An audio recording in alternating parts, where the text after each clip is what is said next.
UP में विधानसभा उपचुनाव को लेकर सपा सुप्रीमो अखिलेश यादव ने कानपुर के सीसामऊ में रैली को संबोधित करते हुए कहा कि आज के बाद किसी का घर नहीं टूटेगा, क्योंकि बुलडोजर अब गैराज में खड़ा हो जाएगा।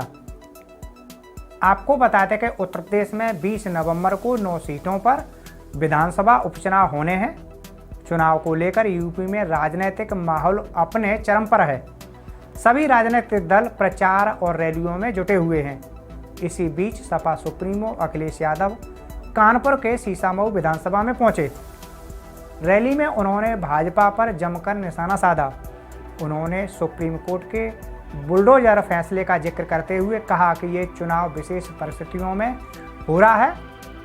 पूरे यूपी के लोग जानते हैं कि यहाँ जबरदस्ती चुनाव कराया जा रहा है और झूठे मुकदमों में लोग फंसाए जा रहे हैं। अखिलेश ने सुप्रीम कोर्ट के फैसले का स्वागत करते हुए कहा, सुप्रीम कोर्ट ने सरकार पर 25 लाख का जुर्माना लगाया है। उन्होंने कहा, आज के बाद बुलडोजर हमेशा के लिए गैराज में खड़ा हो जाएगा, किसी का घर नहीं टूटेगा। जो घर तोड़ना जानते हैं उनसे क्या उम्मीद करोगे आप? जो घर तोड़ने में सेकंड न लेते हो उनसे क्या उम्मीद करते हो? कम से कम आज के बाद उनका बुलडोजर हमेशा हमेशा के लिए खड़ा हो जाएगा गैराज में। अब किसी गरीब का घर नहीं टूटेगा। अखिलेश यादव ने इरफान सोलंकी का जिक्र करते हुए कहा कि इरफान सोलंकी जल्द रिहा होकर आपके बीच होंगे और पहले की तरह काम करेंगे। उन्होंने यह भी कहा कि इरफान की पत्नी को चुनाव मैदान में उतारा गया है और वे रिकॉर्ड मतों से जीतेंगी। सोचिए कितना अन्याय हुआ है, जेल भेजने से लेकर के दूसरी जेल भेज देने का।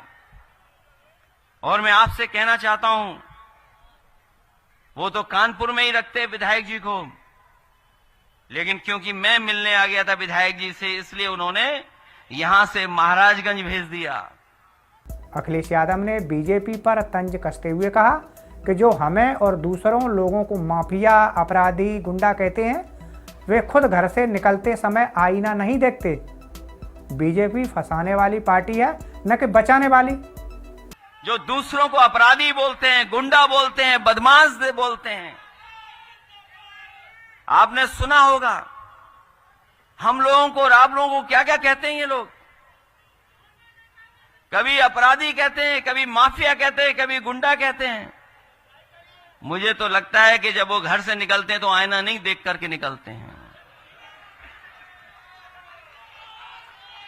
इसलिए नेगेटिव पॉलिटिक्स को इस बार कोई हराने जा रहा है तो आपकी ये पीडीए की आवाज इनको हराने जा रही है।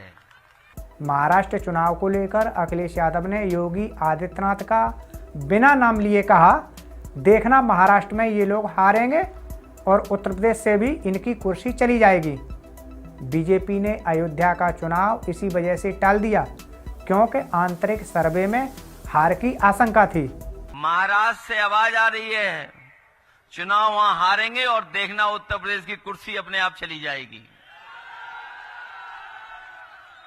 कोई कुर्सी को नहीं रोक सकता, इसीलिए चुनाव टाले गए। बताओ, चुनाव टाले गए घबरा करके कि नहीं टाले गए? पहले तो चुनाव उन्होंने अयोध्या वाला टाल दिया। वो नहीं चाहते थे कि दोबारा जनता वहां हरा दे उन्हें।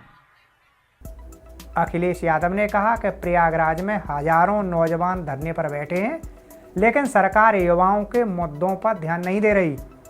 7 साल में कई परीक्षा पर्चे लीक हुए हैं, जिसमें युवाओं में नाराजगी बढ़ी है।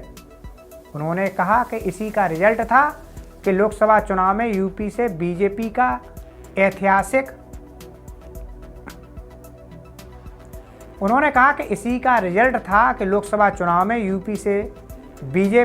ऐतिहासिक हार मिली। आज सबसे बड़ा सवाल ये खड़ा हो गया है कि नौजवान हजारों की संख्या में धरने पर बैठा है प्रयागराज में। वो नौजवान कह रहा है कि हमें परीक्षा कराओ, हम परीक्षा देने के लिए तैयार हैं। लेकिन ये सरकार पता नहीं क्यों परीक्षा कैसी कराना चाहती है। जो लोग नारा दे रहे हैं कि one election, one nation one election, जो नारा देते हैं वन नेशन वन इलेक्शन, बताओ परीक्षा नहीं करा पा रहे हैं। परीक्षा में न जाने कौन सा बदलाव चाहते हैं। ये योगी सरकार अनुपयोगी है। और जो आयोग है, आयोग बन करके खड़ा है, वो नौकरी नहीं दे पा रहा, वो परीक्षाएं नहीं करा पा रहा।